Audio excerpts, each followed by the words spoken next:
Alkitab memuat kisah tentang Allah. Pada awalnya, bahkan sebelum waktu diciptakan, Allah sudah ada. Dialah yang menciptakan surga dan bumi yang kita lihat sekarang ini. Kemudian Allah berfirman, "Jadilah terang." lalu terang itu jadi. Allah memisahkan terang dari kegelapan.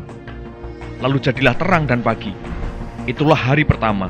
Lalu Allah membuat cakrawala dan memisahkan air di bawah cakrawala dan air di atasnya. Dia menyebut cakrawala itu langit. Ini adalah hari kedua penciptaan.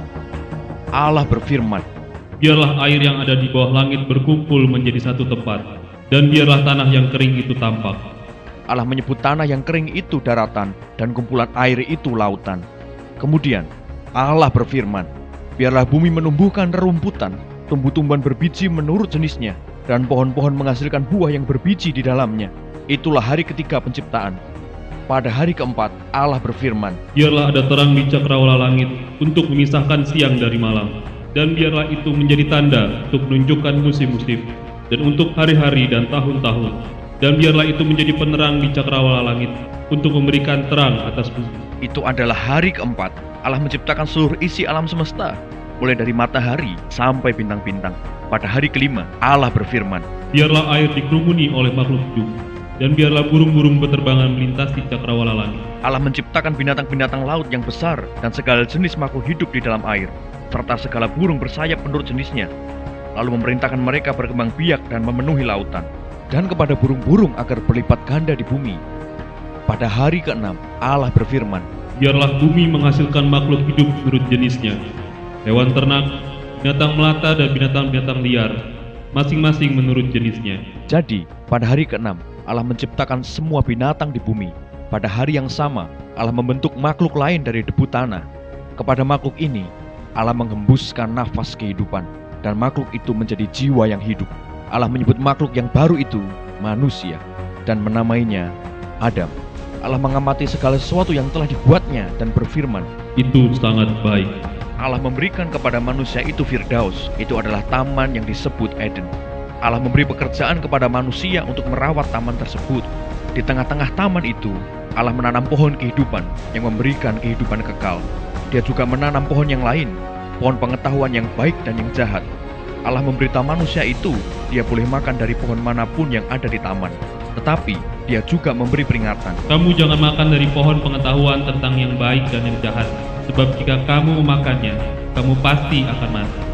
Allah membawa binatang-binatang di darat dan burung-burung di udara kepada Adam untuk melihat nama apa yang akan dia berikan kepada mereka. Allah merasa tidak baik bagi Adam jika dia sendirian. Allah membuat Adam tertidur lelap, dan ketika dia tidur, Allah mengambil salah satu tulang rusuknya.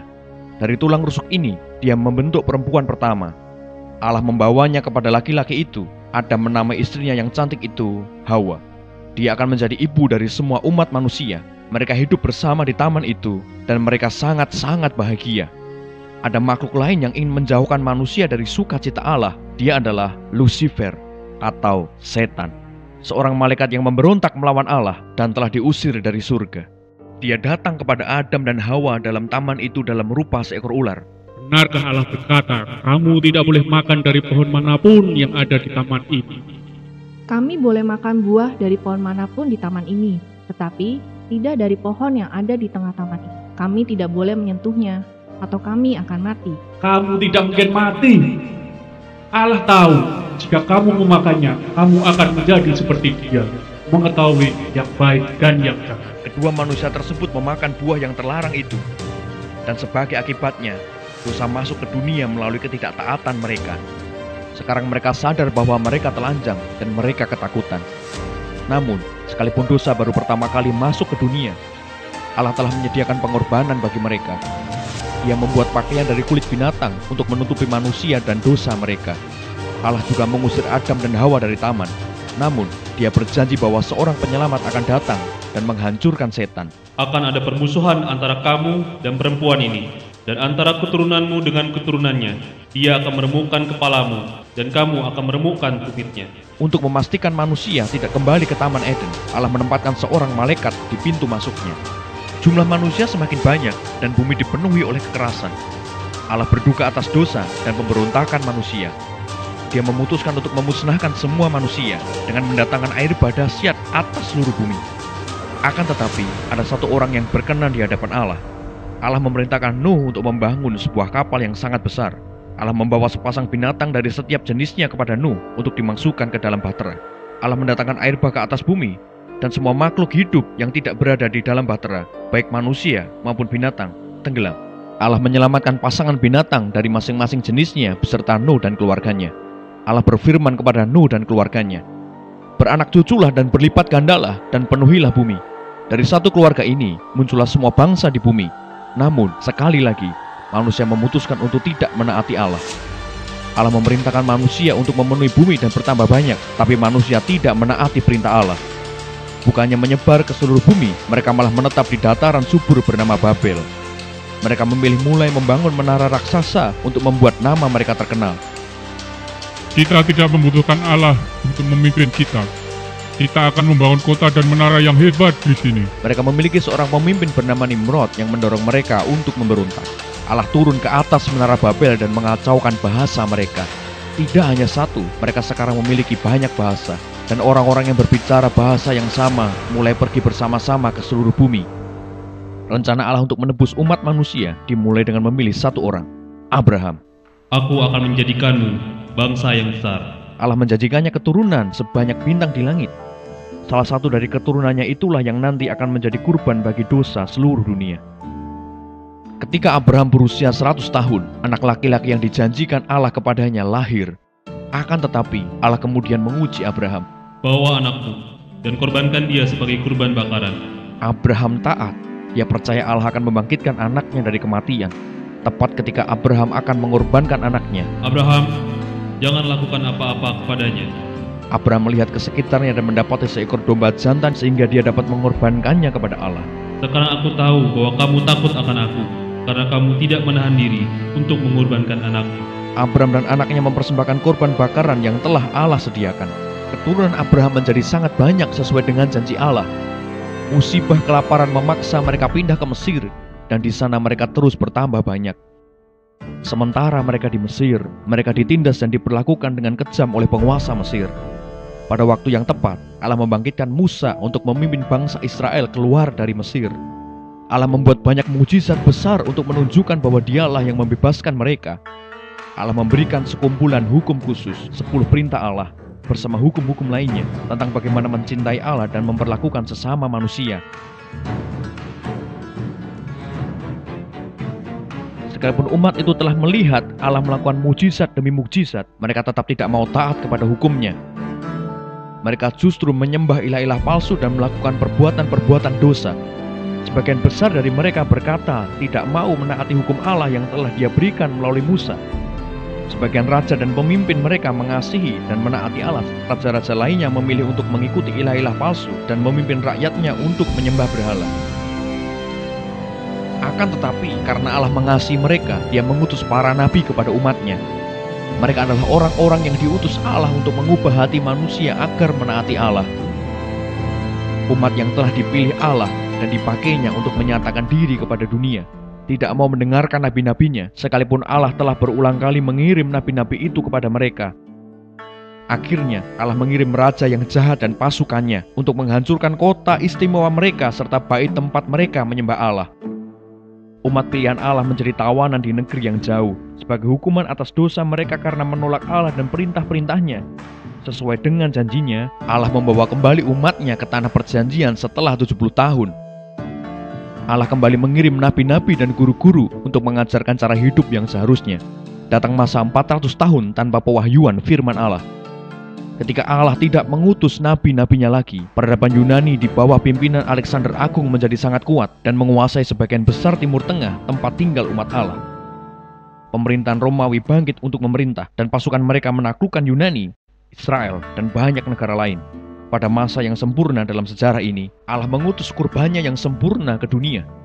Tidak akan seperti darah kambing atau sapi yang orang-orang persembahkan demi dosa mereka. Ini akan menjadi pengorbanan Allah, sebuah pengorbanan ilahi yang akan menghapus semua dosa dunia. Allah tidak pernah melupakan umatnya. Dari awal, sejak laki-laki dan perempuan pertama, Setiap orang yang telah berbuat salah akan dijangkiti oleh dosa. Untuk alasan itulah, Allah harus membawa kurban tanpa dosa ke dunia. Ini berarti harus ada kurban manusia yang tidak terjangkiti oleh benih-benih dosa manusia. Allah membawa kurban yang sempurna ke dalam dunia dengan cara yang unik. Allah memilih seorang perempuan muda yang istimewa, seorang perempuan yang masih perawan, sehingga anak itu tidak dibenih dari manusia berdosa. Roh Kudus dari Allah datang kepada perempuan muda bernama Maria dan membuatnya mengandung. Aku adalah hamba Tuhan. Terjadilah padaku seperti yang engkau katakan. Kelahiran anak istimewa ini diumumkan oleh para malaikat. Kemuliaan bagi Allah di tempat maha tinggi, dan damai sejahtera di bumi untuk orang-orang yang berkenan padanya. Nama anak itu adalah Yesus. Dia adalah anak Allah. Dia adalah seorang anak yang istimewa. Dia telah mengajar para pemimpin agama waktu itu. Sesuai waktu Allah yang sempurna, dia dibaptis dan mulai menggenapi bagiannya dalam cerita untuk menunjukkan kepada manusia seperti apa Allah itu. Dan untuk menjadi kurban bagi dosa dunia, setan muncul kembali seperti ketika dia muncul kepada Adam dan Hawa. Aku dapat memberimu semua kerajaan dunia dengan segala kekayaannya, hanya jika engkau menyembah. Sembahlah Tuhan Allahmu, dan kepadanya saja kamu melayani. Yesus mulai mengajar laki-laki, perempuan, dan anak-anak tentang cara hidup yang dikehendaki Allah.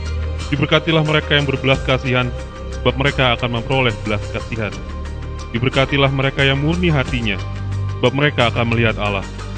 Diberkatilah mereka yang membawa damai, sebab mereka akan disebut anak-anak Allah. Selama Yesus berada di sini, dia menunjukkan kepada orang-orang bagaimana menaati Allah dan mengasihi sesama. Apa yang sudah kamu lakukan kepada orang-orang yang paling kecil ini, kamu sudah melakukannya kepadaku. Jika kamu telah melihatku, kamu telah melihat Bapa. Dia juga menunjukkan seperti apa Allah itu. Dia memberi makan banyak orang, dia menyembuhkan orang sakit, dia berjalan di atas air. Dia bahkan membangkitkan orang yang telah mati. Hah? Anak laki-laki itu hidup? Hanya Allah yang dapat melakukan mujizat seperti ini. Dia mengasihi dan memberkati anak-anak. Dia menceritakan kepada orang banyak tentang surga. Dia menceritakan kepada mereka tentang neraka. Suruhlah Lazarus untuk mencelupkan jaringnya ke dalam air. Utuslah Lazarus kepada saudara-saudaraku untuk memperingatkan mereka agar tidak pergi ke tempat yang mengerikan ini. Dia bahkan mengusir setan-setan keluar dari manusia. Ketika Yesus berkata bahwa dia adalah Allah, para pemimpin agama menjadi sangat marah. Yesus diadili dengan curang dan difitnah dengan tuduhan yang tidak benar. Dia dicambuk, dipukul, dipaku hidup-hidup di atas kayu salib. Di sana, dia mati. Ya Bapa, terimalah rohku. Setan, para pemimpin agama, dan orang-orang Romawi dan dosa kita, semua itu yang telah membunuh Yesus. Mereka pikir dengan membunuhnya, mereka dapat menghentikan ajarannya dan tujuan Allah. Tetapi mereka salah. Mereka justru menggenapi rencana Allah yang telah dirancangnya sejak semula di Taman Eden, untuk mendamaikan manusia dengan Allah dan menyediakan kurban yang sempurna bagi dosa. Yesus adalah kurban sempurna yang tanpa berdosa. Dia membuktikan dengan bangkit dari antara orang mati. Setelah kematiannya, Yesus menampakkan diri di hadapan murid-muridnya dan memberi mereka perintah akan memberitakan kepada orang lain tentang ajarannya, kehidupannya, kematian, dan kebangkitannya. Pergi dan muridkanlah semua bangsa. Baptiskanlah mereka dalam nama Bapa dan Anak dan Roh Kudus. Serta ajarlah mereka menaati semua yang telah aku perintahkan kepadamu. Sesungguhnya, aku selalu bersamamu, bahkan sampai akhir zaman. Setelah dia meninggalkan dunia ini, para pengikutnya melakukan perintah itu. Dari banyak orang menjadi percaya. Setiap orang yang memanggil nama Allah akan diselamatkan. Aku ingin memanggil nama Allah. Aku juga. Yesus berkata bahwa dia akan kembali ke bumi. Saat dia kembali, Firdaus akan dipulihkan. Manusia, binatang, dan semua hal lain yang kita kasihi akan ada di sana. Akan ada langit dan bumi yang baru. Semua orang, tua maupun muda, yang mengikuti Yesus akan ada di sana selamanya. Akankah kamu bergabung? Akulah jalan dan kebenaran dan kehidupan. Tidak ada seorang pun datang kepada Bapa kecuali melalui aku. Siapa yang percaya dan dibaptis akan diselamatkan. Karena Anak Manusia akan datang dalam kemuliaan Bapa dan malaikatnya, dan dia akan memberikan upah kepada setiap orang sesuai dengan perbuatannya. Bagaimana kamu dapat mengenal Allah dengan mengikuti Yesus? Ikuti langkah-langkah ini. katakanlah kepada Yesus, kamu menyesali hal-hal buruk yang telah kamu lakukan. Dan katakan kepadanya kamu ingin berbalik dari hal-hal tersebut dan berpaling kepadanya, supaya dia mengampuni dosamu. Mintalah Yesus untuk mengampunimu dan katakan kepadanya kamu ingin mengikuti dia seumur hidupmu. Itu adalah komitmen yang besar, jadi pastikan kamu bersungguh-sungguh. Berterima kasihlah kepada Yesus karena telah mendengar dan menjawab doamu. Bacalah Alkitab setiap hari, kisah tentang Allah, supaya kamu dapat mengerti dan mengingatkan dirimu sendiri tentang kebenaran sejati. Katakan pada seseorang yang mengasihi Yesus bahwa kamu juga telah memutuskan untuk mengikut Yesus dan mulailah bersekutu dengan orang-orang yang juga mengasihi Yesus.